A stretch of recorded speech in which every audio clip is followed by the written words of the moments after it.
I told the kids at the end of the last season, for us to have success, we had to have 90% or more in attendance in the weight room of the kids who aren't playing another sport, and we were right at 100. You know, we were averaging, for us, we have 47 kids now. We were averaging 28 to 29 in the weight room every day, so that was key to us, and that's why I think we're in the position we are now.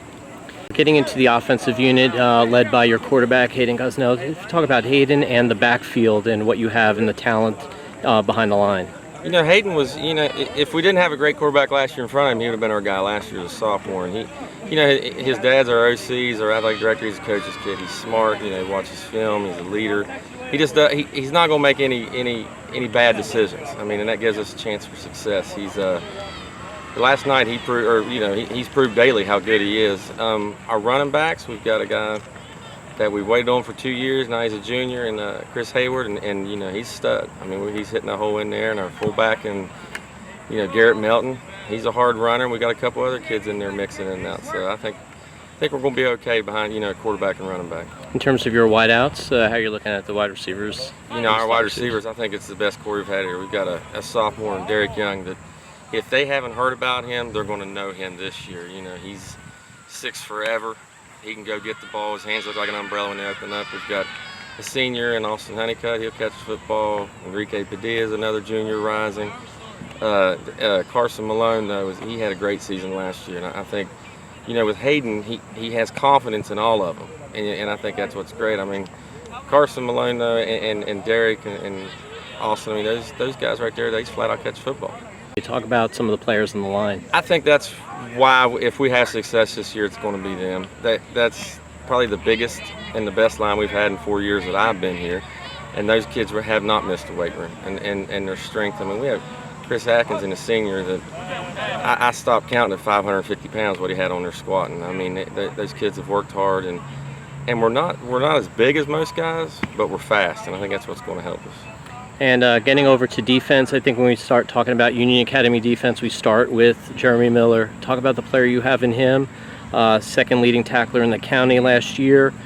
Talk about him, the line play, and your defensive secondary. I had to defend him last year in the conference, and I'm still bitter over that. I mean, the kid had 172 tackles and didn't make first team all conference. And I don't know if it's because we were getting out of the conference or what, but nobody plays us and doesn't know where number 9 is.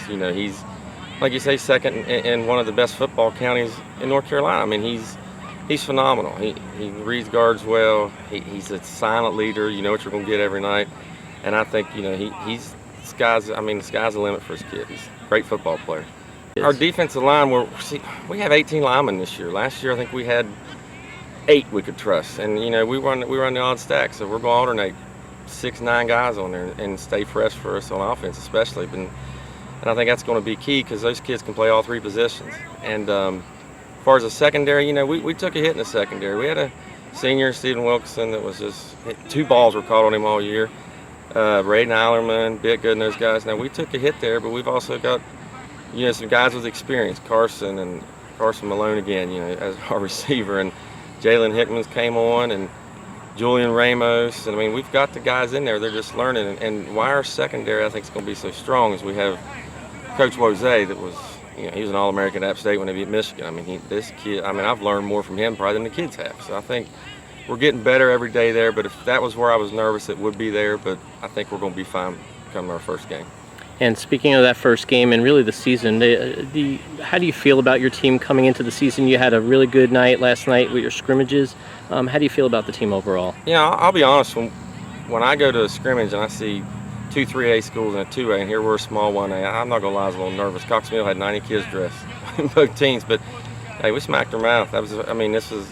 This group's tough. I think with them hitting the weight room and what I saw last night, I think we're going to have a good season. I expect us to win some games and really surprise some people.